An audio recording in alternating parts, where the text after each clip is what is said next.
What we're dealing with here, I think, is a new understanding of who and what we are. For decades now, we have focused on a society which is crumbling. We're building chemicals into our society which are making us sick. Our food processing industry is killing us. Chronic disease at the gut health level is rampant. We're living longer, perhaps, but we're also not living better. And so the question is, how do you actually exist in a world which is determined to turn away from nature and towards that which is unhealthy? It's a mindset, a process which is normalized. So when people like myself go into Parliament, we are somehow abnormal.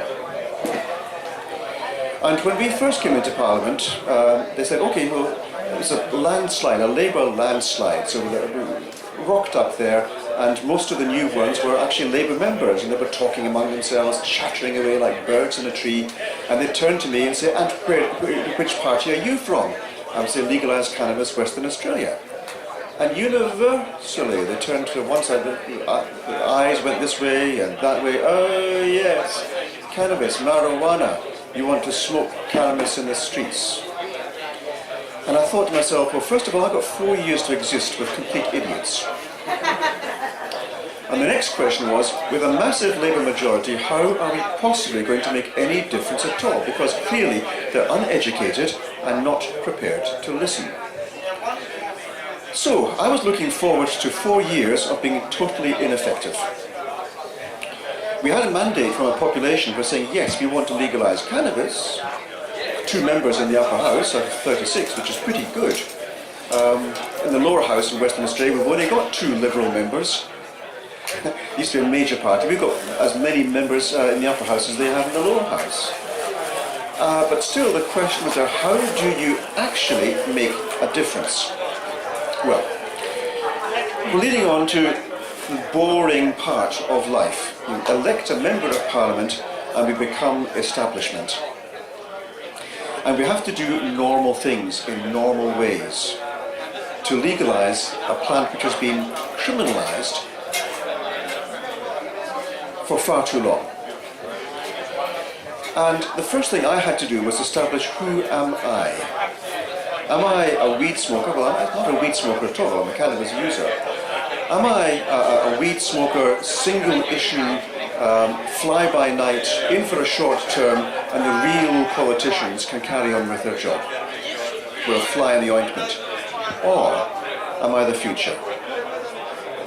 So I get up there and I've got the huge advantage, I speak as a medical practitioner and as one who has kept his job part-time as a medical practitioner. So I've got 2 jobs. One is working full-time as a politician, and it is a full-time job, and the other is keeping myself a hand in as a GP at the front line. The huge advantage for that was when I got up to speak in Parliament, and they told me McGowan has spent $300 million on more psychologists and psychiatrists. I can get up, look around over my glasses, and point out to the people, speaking as a frontline medical practitioner, I thank you for the $300 million, but none of it has reached the people who need it.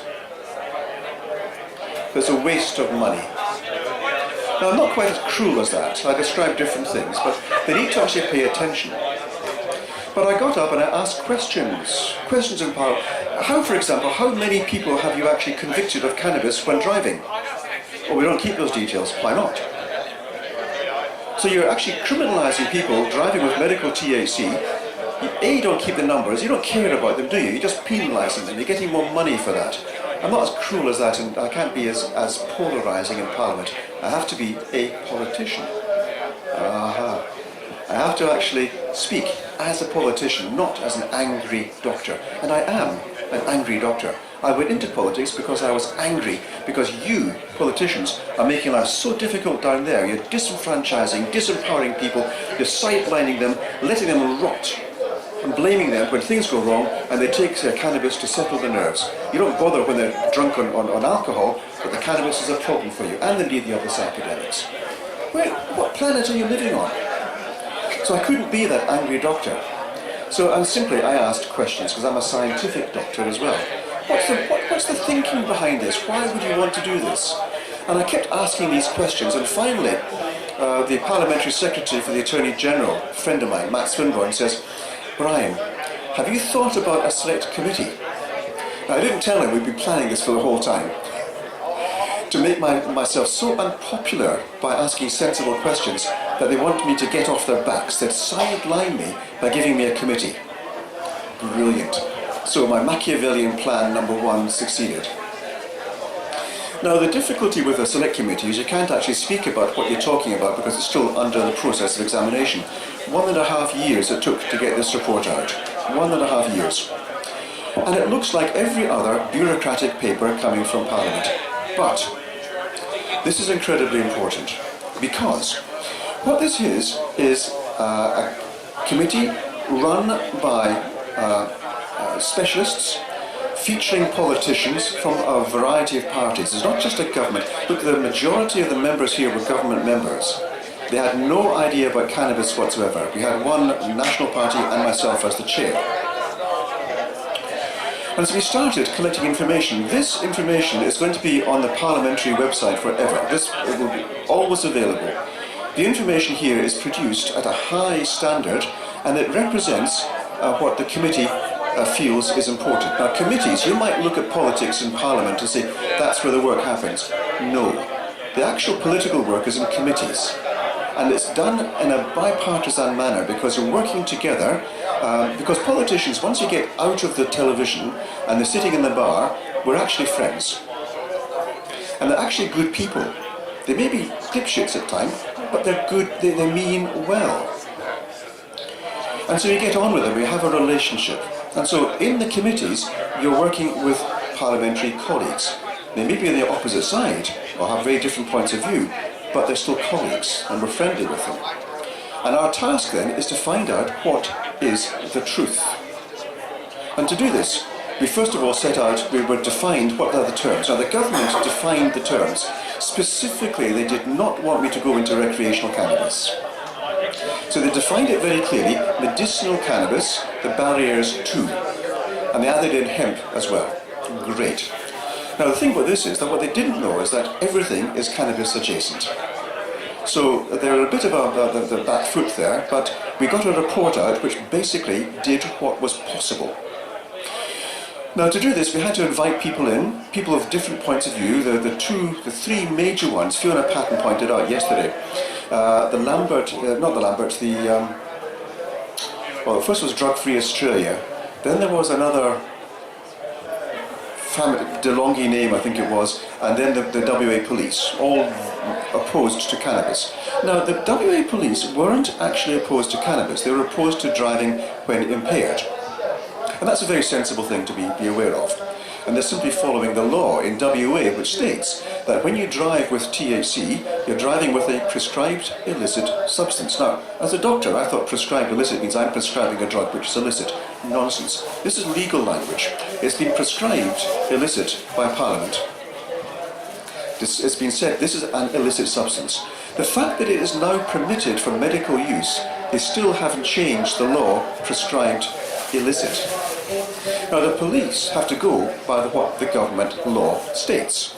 So when they stop you driving with cannabis, the presence of cannabis is equivalent to being impaired, and it's a prescribed illicit drug, they have parliamentary authority to charge you.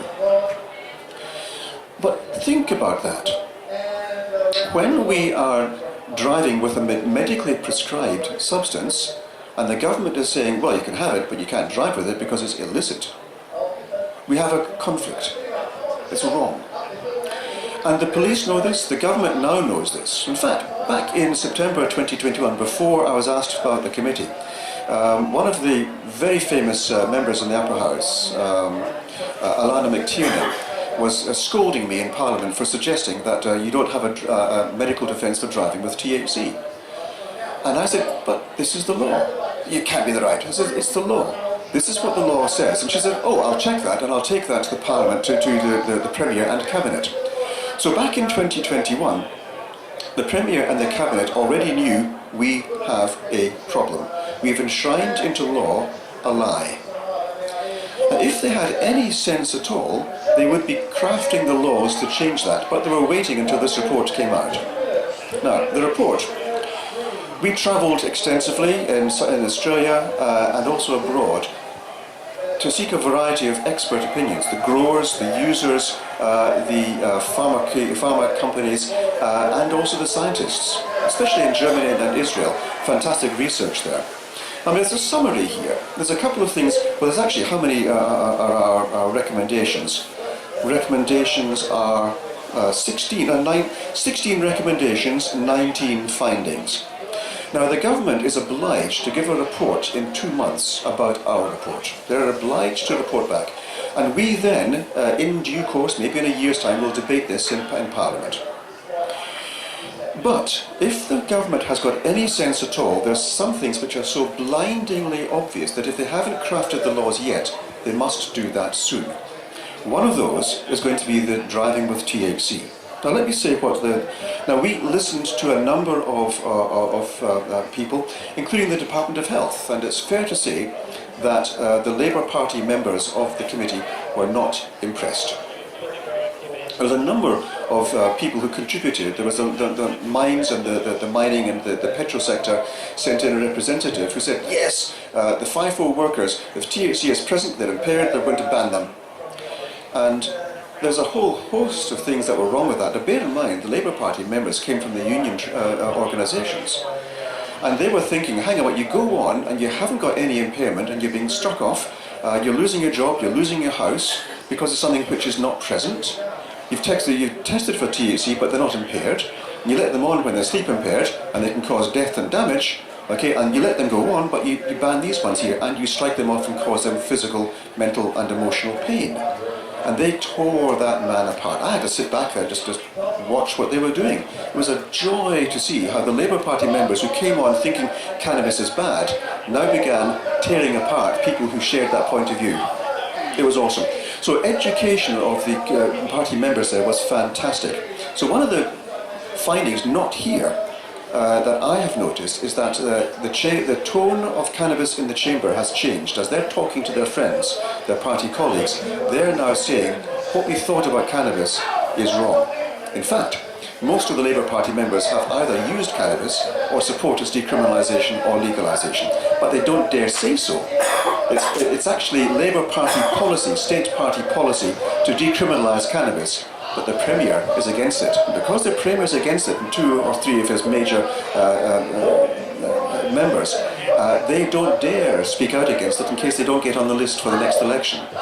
So that's really what we're dealing with. There's not actually truth. It's about the perception of truth and me keeping my place in the party.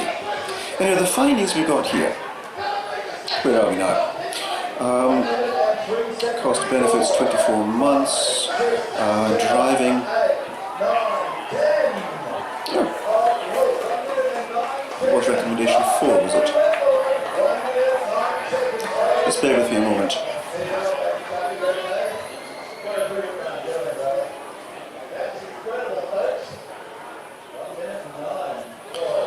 So many recommendations here. Here we are, driving laws. The recommendation is that the Western Australian Government amend the Road Traffic Act 1974 and Road Traffic Drug Driving Regulations 2007 to introduce a defence for patients using medicinal cannabis as prescribed who are not driving whilst impaired or under the influence of alcohol.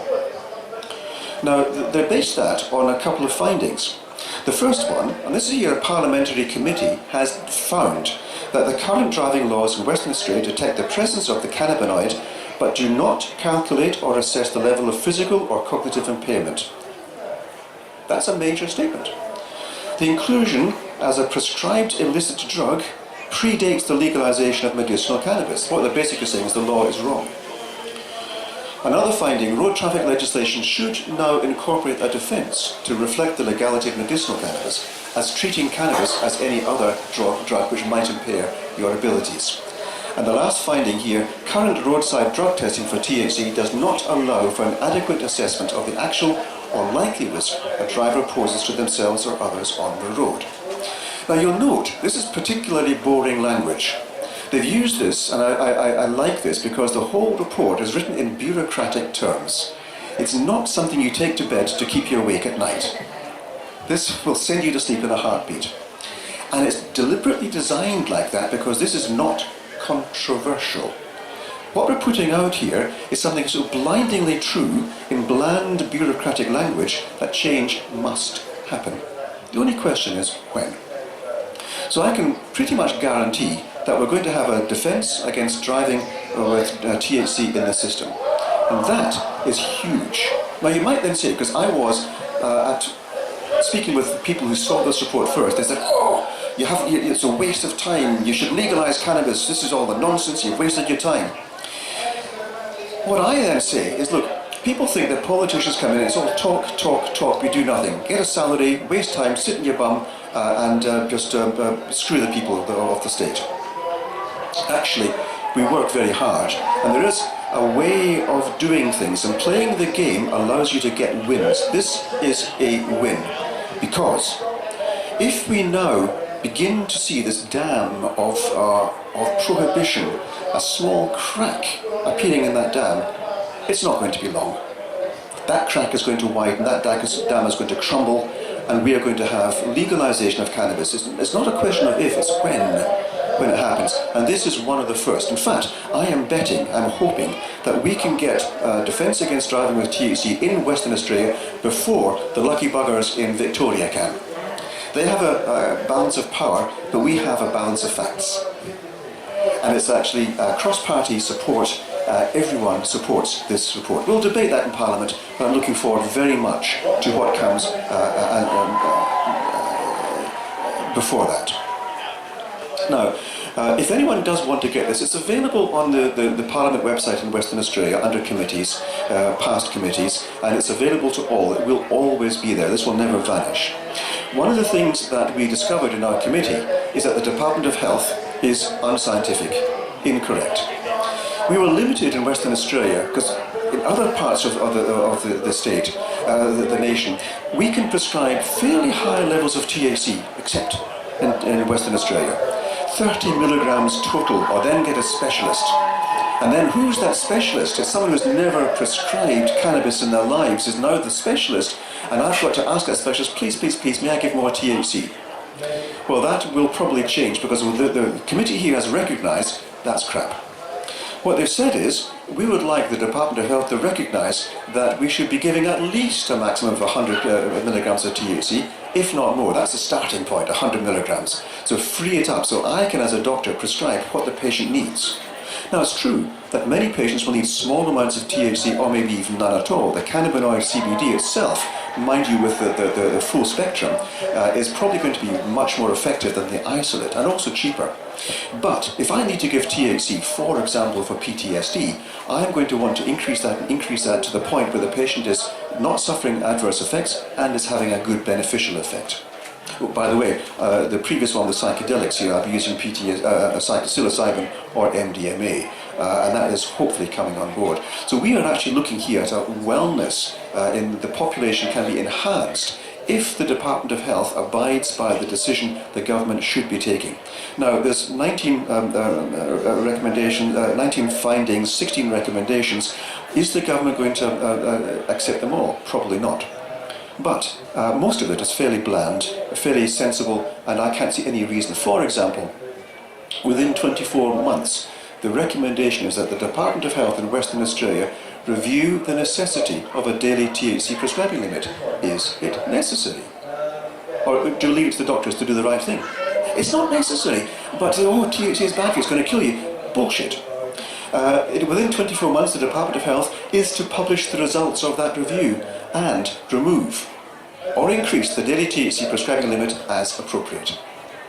So this is actually fairly concrete. The Department of Health, when they came to us, and I know this because one of the staff walked out for a cigarette in the interval, and the Department of Health members were actually having a quick confab outside, and they were basically saying, oh shit, they've cottoned on to the fact our science is not scientific, and we'll have to make a few changes. They'd known this already, but they thought if no one questions us, we'll just carry on.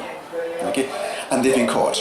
And they realise, and as a practicing doctor, asking questions, I'm not going to stop. So they know full well this is actually going to carry on. In fact, I deal with them when I prescribe and I need approval from them for certain things. I'm actually writing about, I'm happy to take this to Parliament if you find it has a problem. So it's really quite useful being a doctor who's working as well as being a politician.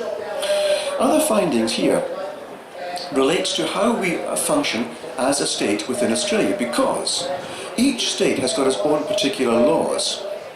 And for example, did you know that a doctor in Queensland can prescribe for a patient in Western Australia, prescribe a script with much more THC than I can, have it sent across the border, and you've got no problem taking it. But they can't send it to a pharmacy in WA to dispense because it's against WA regulations.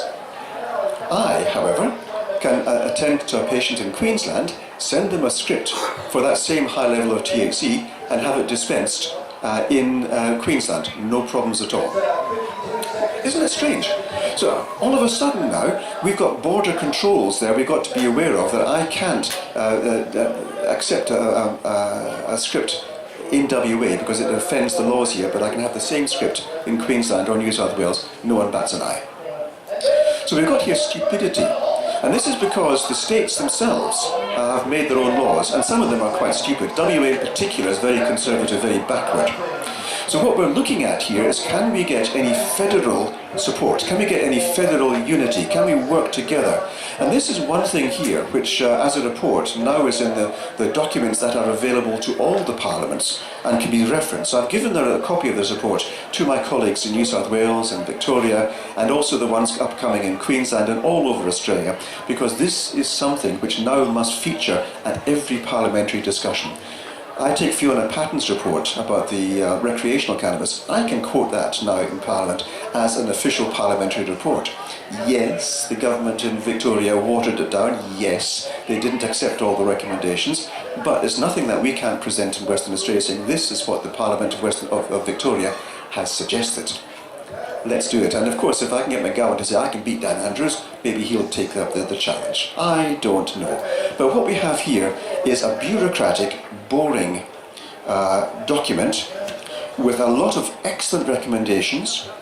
List one, for example: the Department of Primary Industry and Regional Development conduct a review of the Industrial Hemp Act 2004 to ensure the legislation is fit for purpose and does not impose unjustified restrictions on the industry, taking into account the limited opportunity for industrial hemp to be misused or redirected. Is anyone asleep yet? Now, the beauty of this is that what we're looking at here is, if we're concerned about THC, then we're going to stop access to industrial hemp. We can't feed it to cows because they might have THC and we might get high from eating a steak. Yeah, people think this. So my question is, how many cows do you have to eat to get one high? I mean, we're talking physical numbers of cows, not kilograms of meat. And you're putting this across and you're saying that really is really stupid. And then they say, but when we export the beef, the other people got regulations there too. The world is changing, this will change. And the more we at Parliament can bring out the facts and say what really is going on, the more other countries can actually keep up with us, or we can keep up with them. For example, Thailand. Why don't we in Western Australia follow the Thai suggestions? Why don't we in Australia at a federal level talk about this, for example, in the PBS? Because one of the things we had here was the question about the affordability. And one of the areas where affordability is difficult is because we, up until now, weren't allowed to compound our medications. You get it from the companies, but now after this report, it's now been relaxed. So now I am able in my pharmacy there to compound medication at a reduced price and make it measured to fit the patient, not what's just available on the shelf. This is a step forward, isn't it? So cheaper, we're making gummies now actually, and wafers and troches, and we're thinking about a nasal spray, which would be absolutely awesome. And the research is going on, we're having a fantastic time. But the limits that the government is imposing upon us are things that we can at parliamentary level address, and it's by doing the hard parliamentary work of working through this and similar committees that we actually get changes there. And of course everything else that happens, the questions we ask, the statements we make, and the responses. Maybe next year I'll talk to you about the economic challenge I'm giving McGowan in a few weeks' time. Just still in Barcode, so don't mention that please. It's going to make him cry, I hope. Now, how else could we support the development of cannabis as a medicine? How else can we reduce the costs? These are things which we looked at as well. And for example, there's one here where the Western Australian government encourage and support research into medicinal cannabis in our higher education, health and industry sectors to drive advances, improve the evidence base and facilitate patient access. We're building the grounds here for educating the educators, for introducing knowledge about endocannabinoid system into university to teach the doctors that they can prescribe cannabis with safety. They have to do that. What about in the higher education, health and industry? What about the industry sector? They're looking at how better can we cultivate cannabis for specific reasons. Now, the example that I gave earlier in Israel is that they're actually identifying the individual cannabinoids, the individual terpenes, putting together a mixture, and they're trying out on individual patients with individual diseases what works best, what terpenes work best. We had this lovely discussion with Mark Webb yesterday about the aromatics and the terpenes in actually affecting health. They all have a powerful effect. How can we introduce that to get a better effect? The idea behind this is that rather than growing cannabis in your backyard, which is no problem with that, let's organise that. We're working towards that. Our bill's coming out hopefully later this year. But growing it yourself doesn't really compare with the medicinal approach. Now, you could say that everyone who's taking cannabis now is using it medicinally because they're treating something or other. Okay? But in the pure medicinal side here, if we've got, say, multiple sclerosis, how do we know which particular components of that are needed for this particular illness? So it's to be different from treating cancer, different from treating, say, autism in a 5-year-old.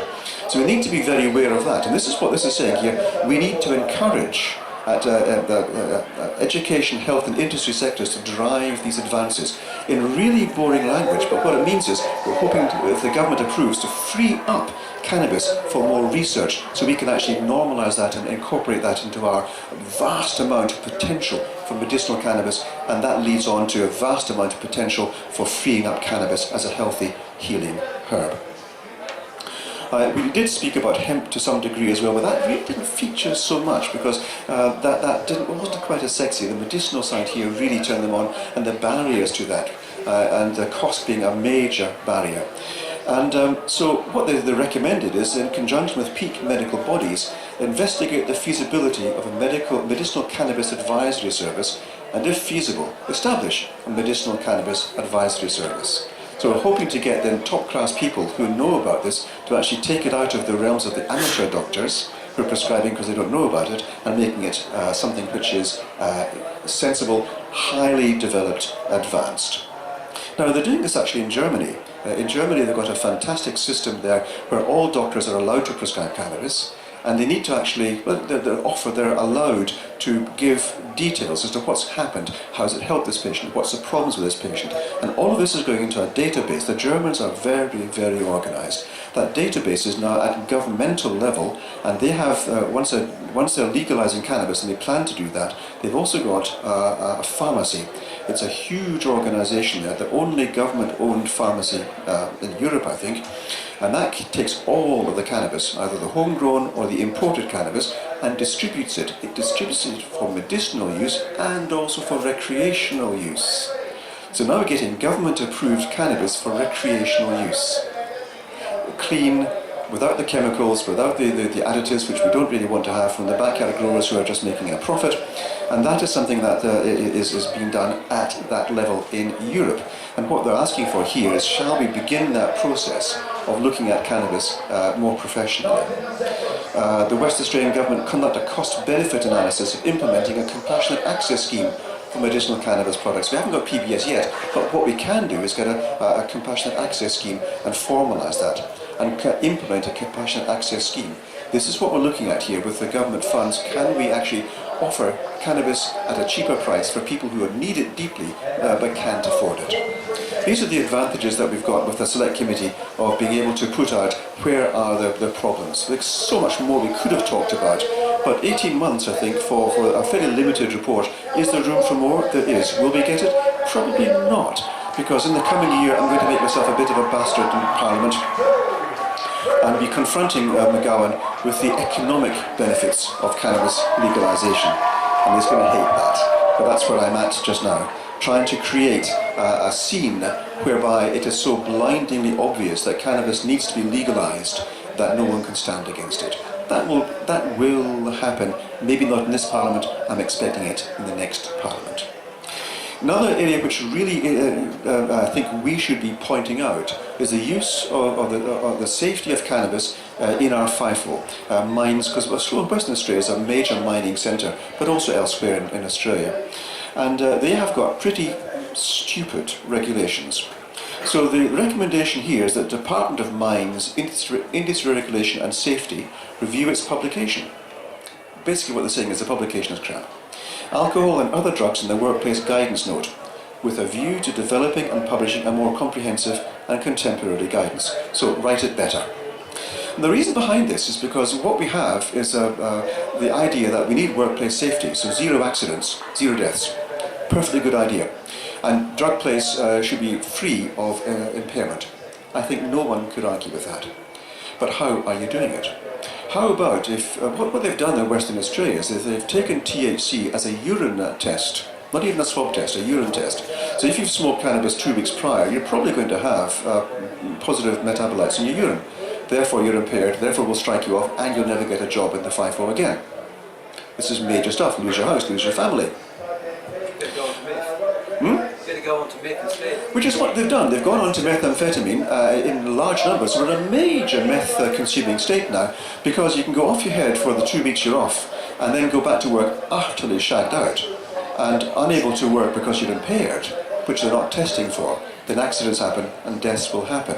And so what I am putting out here is the concept here of we in the Legalise Cannabis Party are for regulation, for workplace impairment testing, for safety at work, for OSH regulations.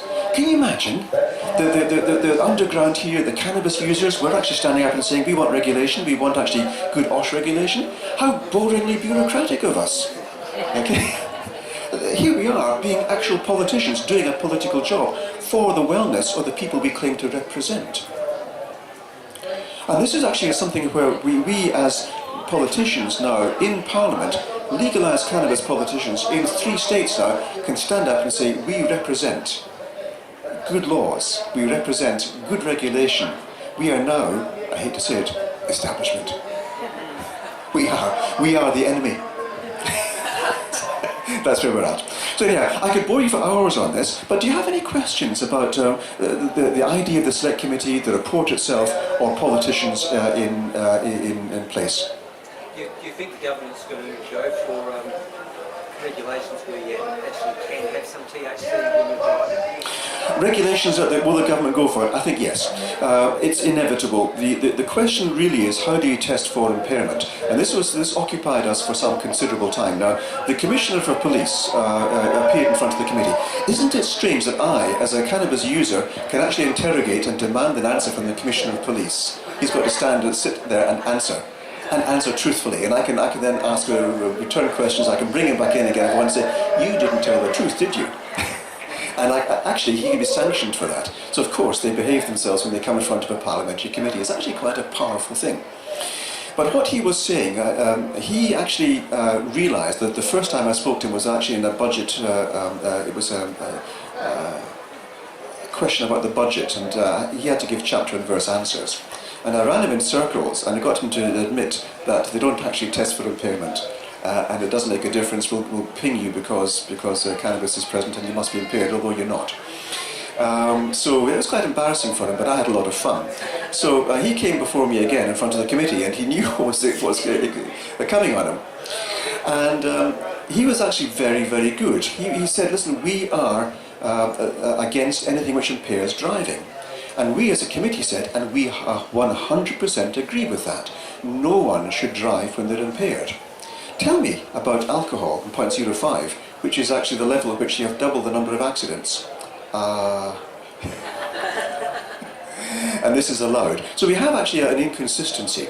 And that what he then admitted to saying is, listen, if the government says that you're okay driving with THC, we will follow that. But if they have said, this is that law that the government should change, if they have stated that this is a prescribed illicit drug and that the zero presence is the only tolerable result, then we will follow that too. And that's fair enough. And I don't think any of the police really agree with that, but that's what the job is. They've got to do what the government says. And if the government's an ass, then they're going to behave like asses. So that is our job in Parliament. And this is clear. The committee has made this very clear. It's wrong. We must change that. And that's gone to the Premier and the Cabinet. And the Cabinet knows that because they also know what I do when they give the wrong answers. I put it out on social media. The government knows it's actually killing people or harming people or doing the wrong thing, and they refuse to change it. And here's the report which says they should do that, and they're not. And they know what's going to come on them, so they would be very stupid not to make that change. And I sincerely believe they've been crafting that law since that 2021 report from Alana McTiernan. So if they've been sensible, they've done that. If not, they'll wait until this. If they haven't, if they refuse to do that, if they're not going to take any part of that, then I will be going after them. But within 2 months, they've got to give an answer to this. They must. This is the power of this. I've put out a report here under my name. This is my report. And you, government, Premier and Cabinet, you are required to give your report within a maximum of 2 months. They must. And that report will be telling me what I do next. And I fully anticipate they're going to be making some concessions. So yes, the answer to your question, I fully expect they will. We have a deeper question though that we haven't answered and the government doesn't know, is how do you test for the presence of THC at which level you are impaired? And the answer is, I think you can't. Because if you've never taken THC and you take a 10-10 mixture of 1 ml of that, you will be impaired. Okay? You'll drive slower, you have to think, you'll be a bit slower. Ask me how I know. But if you've been using a lot of cannabis, a lot of THC, and you've just taken, say, you've smoked a whole joint 2 hours before, are you actually impaired? How do you test for that? And there is an interesting idea. One of my friends was a candidate for the lower house in New South Wales, got 13% actually, really good going. He was suggesting, what about if we managed to create a kind of a head-up screen you could put in the car, there's your steering wheel, there's your pedals, we'll put the program on here, play for with a minute, and let's test how you're steering, let's test how your swerve correction is taking place, which is a fine example of are you impaired or not. Could we do that? Yes, we could. Should we? Absolutely we should. Take a few minutes to do. So if the police notice that you're actually not quite keeping in your lane quite well, let's stop you and see if you're impaired. If you're impaired with THC on board, or if you're sleep deprived, sleep apnea for example, and you haven't used your machine, or you've had alcohol the night before and a poor quality sleep, are you impaired? You may be within the limits, but you're impaired because we've tested you on roadside conditions. That would be a brilliant thing. That absolutely would be interesting. Hasn't been developed yet. Could it be developed? I hope so. But the word is going out. We're asking for that. There are other things we could use, but they're not quite as good. So the definitive impairment test needs to be found. They have got tests in the US for measuring your THC levels on your breath, like a breathalyzer. But that does not correlate with impairment. So if we make up a thing 0.05, only double the number of accidents, we could probably do the same for THC as well. But I don't like the idea that at 0.049 you could be driving along, my wife and children coming the other way, you're going to put her at risk because you've got double the chance of having an accident. Am I cool with that? No. No. Other questions?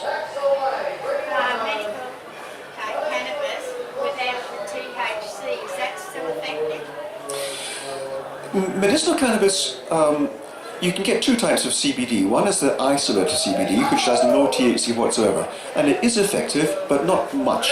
When it is effective, it's very effective, and it's certainly very safe to use.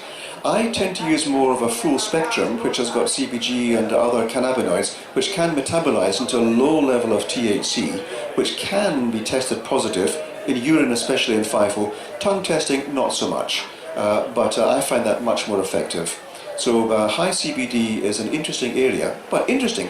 When I was touring through Germany and Israel, they were all saying, well, you're giving too little THC. They're far more interested in increasing the THC.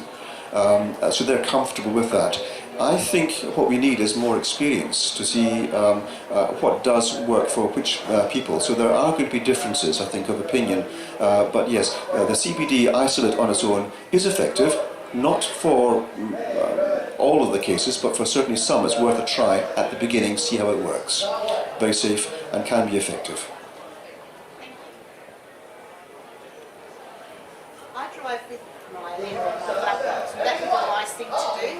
TGA approved them. If you're driving with the approval from the TGA, or indeed just a proof of a script, that will tell the police officer that you are driving with medicinal cannabis. Now, with medicinal cannabis, the levels of THC are very different. If you, for example, smoke a joint, you've got between 150 to 250 milligrams of THC. Medicinal cannabis is something up between 0 and 40 milligrams of THC on average. Maybe 20 to 30 would be more classical. And so you're not going to be impaired, at least to the degree, if you're naive in THC, as you would if you'd taken a joint. So the police officer might, if they're good-hearted, good police officers, good community people, they may say, oh, okay, fine, off you go. Especially if they see no impairment. But they won't. But they won't. Well, in New South Wales, they're particularly harsh, I believe. You're positive, you're positive. In WA, I had cases where police officers said, no, off you go, this is not worth the paperwork. On the other hand, there are police officers who say, yeah, you're fucking nicked. And they take pleasure in that. Now, you could then go in front of a magistrate. With a good lawyer, you'll get off. Okay? If you haven't got a lawyer, you haven't got the money for that, and you've got a bad magistrate, you get the book thrown at you.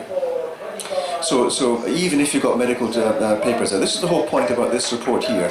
Once we get the medical defence proven in law by the Parliament, then yes, your letter is absolutely going to be clear. Even if, and I hate to say this in public, if you have got your script and it's too expensive, you're growing it in your backyard and using it, if you've got the evidence there you're a medicinal cannabis user, that'll count.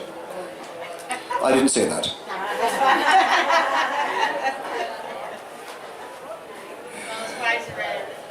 Yeah. Okay, we're good in that case. Nice and quick. Just a comment.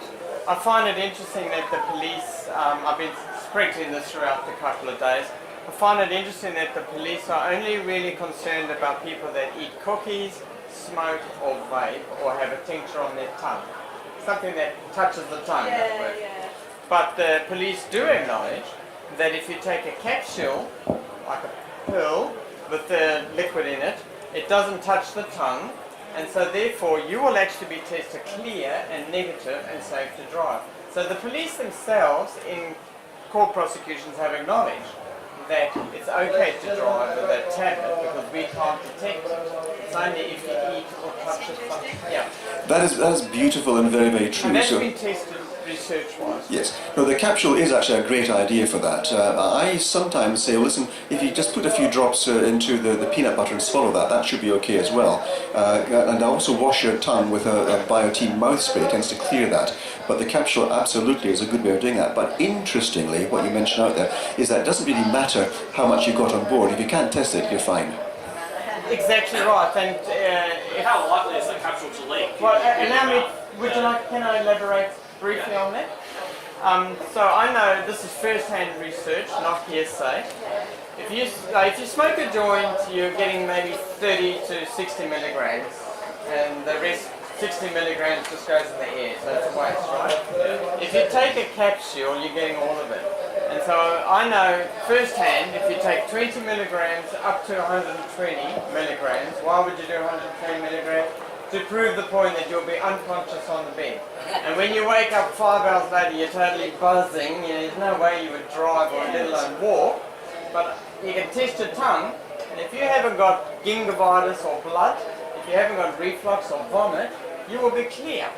So as long as your capsule itself is made properly and it doesn't have residue all over it, I say put your mouth with water, immediately swallow it and make sure it touches nothing. You'll be fine. And I don't want you to believe me on this. I would rather you go out and buy the THC saliva swabs. They only cost $10, and they test right down to 12 nanograms. Not 5? I thought it was 5. 12 nanograms is the best I could find. The police first swab tested around 10 nanograms. We're splitting a volume. Awesome stuff. Thank you for that. Is that milligrams per milliliter blood? Is that equals alcohol or something? Sorry? Is that equals 0.5 milligrams per gram of blood? Is that how it works? No, they're just testing for a molecular amount of 10 nanograms. It's a molecule. Yeah, the test has no measure whatsoever of impairment. Alcohol 0.05 is double the number of accidents. THC, any presence, doesn't give any idea about the impairment level. You could have actually quite a lot of THC in your system. You may not be unimpaired, absolutely. So it's a question here of function, not presence. So put the THC, because I'm on THC oil at night. Right, buy yourself the capsules, just they put it cost in. $10. But I'm also on flour, which I make. Well, from that's your own which risk. is different, that's I can right. But enter at least I know the oil, I can stick it in the capsule. Well, they've done studies as to how much time needs to pass before you test negative, and it can be up to 12 hours. But usually 4 hours loss of, you won't be impaired anymore. 8 hours detection is probably going to be negative then, but 12 hours for it to be safe. Do they have in Western Australia the honest and reasonable mistake of fact defence? Because you don't have that in Queensland. No, we don't. Presence is presence. But in Western Australia, are they testing as much? Or are they only going to really test you if they... I have only ever been tested in Nimbin. Yeah, because I don't think they're testing as much in Western Australia, unless they suspect. Of 3,000 patients I've prescribed for, only 2 have been tested and found positive. And that's been critical. I've got a number of people who've approached me as a politician saying I have been tested and found positive and I'm in court. There's not that many, but it's still enough to be troublesome. But our police, I mean, if you're dreadlocked and driving and rocking and doing burning donuts, you'll get tested. But for most people, not. The RPTs there, I've yet to find one for the drug testing. Because then I've been using for a long time and I've never once been bureau. Yeah, I actually don't know. Queensland policy technically is they do both tests. Really, yeah. I can't understand that. Well, we were very fortunate there, but WA is turning into a police state. I am very concerned by that and speaking out against that. So I fully anticipate that if the police can get more powers, they will take them. And McGowan, I'm afraid, is actually on board with that. He's got a police minister who is it's basically a fascist. And he is lying to the public, lying to Parliament, getting away with it. I'll be bringing some of his features to the public eye. Is that expensive, those tests? The tests, I don't know what they cost actually. I had the idea that it's about $75 per test, something like that. But I'm not aware of the actual cost because I've asked the question and they said we have no figures for that. Brian, have you ever raised in Parliament the Lambert study on the Dragot test saying that they were inaccurate by 30 to 50%? And what's their response? Yes, I have actually. Not actually. It might have been a question, and they said we are. They said the test conform to standard, something like that. So they wouldn't acknowledge the experience. I've also mentioned that at the budgetary question time of the police themselves, and they were unable to give an answer for that. They simply repeated parroted the reply that the tests are performing according to specifications and that there's no concerns for any errors. Police state. And yet you point out the error in your question.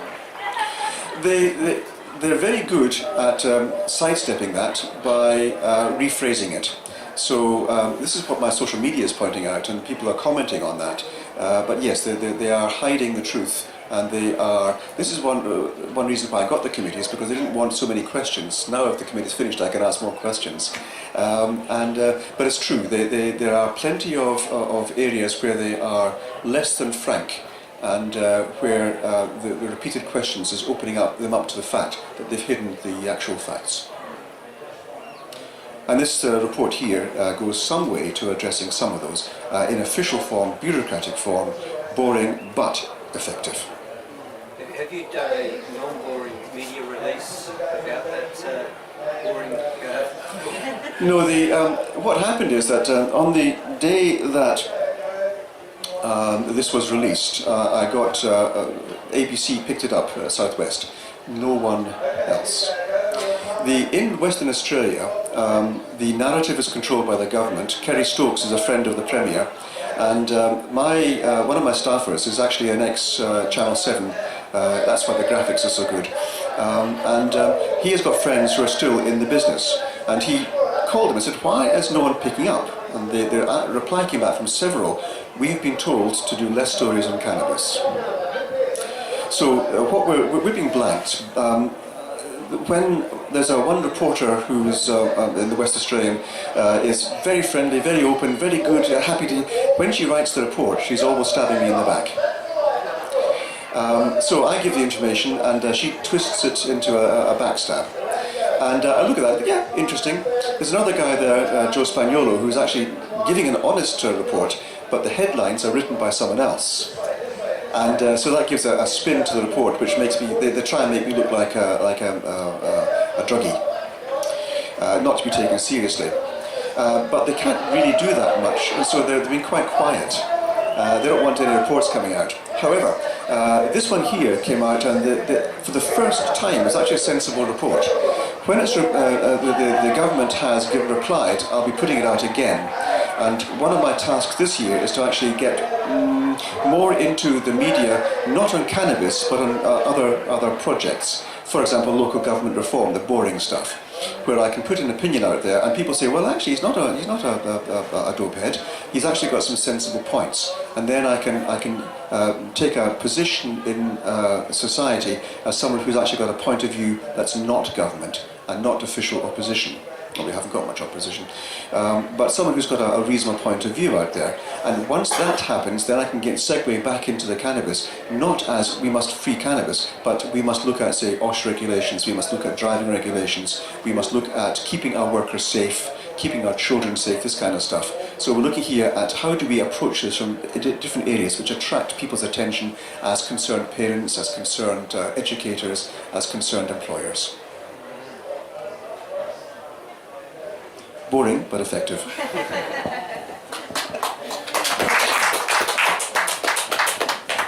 Thank you very much. Thank you, Brian. There's only about 10 West Australians here. You know, I must admit, this is just on a slightly diversion here, but I read somewhere that Western Australia has the most severe drug laws in that if you're caught selling a small amount of even cannabis, they can seize your assets, your home, your property. That to me sounds shockingly terrible. It's scary. The Wayne Martin report came out 4 years ago, and it recommended that the Misuse of Drugs Act ought to be completely rewritten. There were 64 or 69 recommendations, none of them have been acted on. The Attorney General, I'm actually working with him, and he would like to change that, but Cabinet is against that. So I've actually got him on side because I can now speak out, and he's going to just smile and say, well, I can't say anything here, and let the Cabinet members take the flak. And I will be addressing that. But yes, if the police find that you've got a certain amount of plant, a certain weight of plant, they can declare you a trafficker. Now, what's then happened? The laws currently state that if the prosecutor declares you a drug trafficker, the magistrate or the judge is obliged, mandatory treatment as a drug trafficker, which then involves the Criminal Confiscation Act, which allows them to take your home and any other assets used for drug trade. There was this man, Vietnamese, who was trafficking in cannabis. His mother owned the house, and she wasn't involved at all, and her house was going to be taken off her because her son had used that house. So that was that blew up. That's horrendous. It blew up in the public. They can't possibly do this. Another case is just recently out there about a house in a very valuable area in the leafy suburbs of Perth. 10 years later, the house has now been confiscated because it was part of a drug process. The son, I think, was doing that. But what we've got there is several $1 million worth of land, and they're going to knock the house down and rebuild very valuable property on that. Sorry, question. When you said that the gentleman, just got his possessions taken off him. Yeah, the house was confiscated. The one after that. Oh no, that's the same thing here. The house has now been taken and it's being sold, multi-million dollars. So in pretense, sorry about that. So like in the pretense of a stolen car, if I bought a car that was stolen somewhere previously in history, and it comes up, not that it's a stolen car, but if you bought a car, you think it's legitimate, and it's been done in the process of crime, or in there of stolen, or drugs, or that whole thing, if that person buys a property, and the drug part was that No, that's if you some previous drug. If they bought a car that's actually been stolen, for example, you have to hand it back to the owner. But in this particular case, it's taken off now and is now owned by the council, and that is now council land, and they can sell that for quite a few $1 million. Well, yes, indeed, and sometimes the police say yes. There's one case a little while back where they said this woman comes to see her husband who's got a drug grow in his home, and she's separated or divorced, and she's living down the road there in a beach property, and the police are saying, you're related in that case, they can now confiscate her house as well, and they said it'll go into the police funds. Yes, they profit from this, but the point about this is that the Wayne Martin report has been neglected, and their intent is to ignore it. I'm putting in a modification to that, and it's causing some difficulty for the government, because this is reported, Wayne Martin is an eminent legal capacity, and so this is actually just it's outrageous. So I'll be making a point of this and making some changes to that, but this Parliament, unlikely. The next Parliament with more balance of power, we can do that and force them to make the changes that they promised they would. The Attorney General had been working on this, but it's been stymied by his cabinet colleagues, I would think. So yes, these are areas where, as an elected member of Parliament, for the Legalise Cannabis Party, we can actually cause quite severe pain when we have more of a balance of power. At the moment, just being a good boy and being kind of just pointing out things. But once there's a balance of power, I can then say, right, if you don't do this, you're not going to get this. What are you going to give me? These are the things I want. Next Parliament. Sorry, just one quick one, sorry. You said balance of power. What other, like Greens or any of them would help to get it across in WA? At the moment, the Greens probably would. The next Parliament, the Assembly is going to be the same laws. They're redoing some of the boundaries, but it won't be that much of a difference. The Libs will have a problem getting back in power. The Liberals, the Nats, the Liberals are flagging. They're really having a hard time. So they might find themselves shut out of Parliament, but they're probably going to be making another combined party to represent the Liberals the way they used to be and try and catch their heels back again. But that's another matter. Upper House is now a single state. McGowan wanted to keep the minor parties out, so he changed the laws, which he said he wasn't, but he did. Now we're very fortunate. We're no longer a micro party, we're a minor party, and we're an up-and-coming minor party, and there's every chance we're going to get re-elected. The question is how many of us will be re-elected. By the same token, the Greens, they had 4 in the last Parliament, they've got 1 now. So they could get 2, 3, maybe 4 in the next Parliament. We're sadly, with the new laws, going to get maybe One Nation coming in as well. That's inevitable. And God forbid, maybe even the WA party, because we need Nazis to have a balance of power. But the end result is going to be that the Labour Party numbers are going to go down. I don't know about how much. McGowan is losing favour slowly because people are seeing this. The Libs are going to do their best to actually increase their power again, just maybe get a few more seats. But I think the smaller parties are going to have more of a say. That's right, so we're going to get more of the smaller parties coming in, and that means it's more exciting, because at the moment we've got a crossbench of only 5 at the moment, and if we can get to 10 or 15, that would be awesome.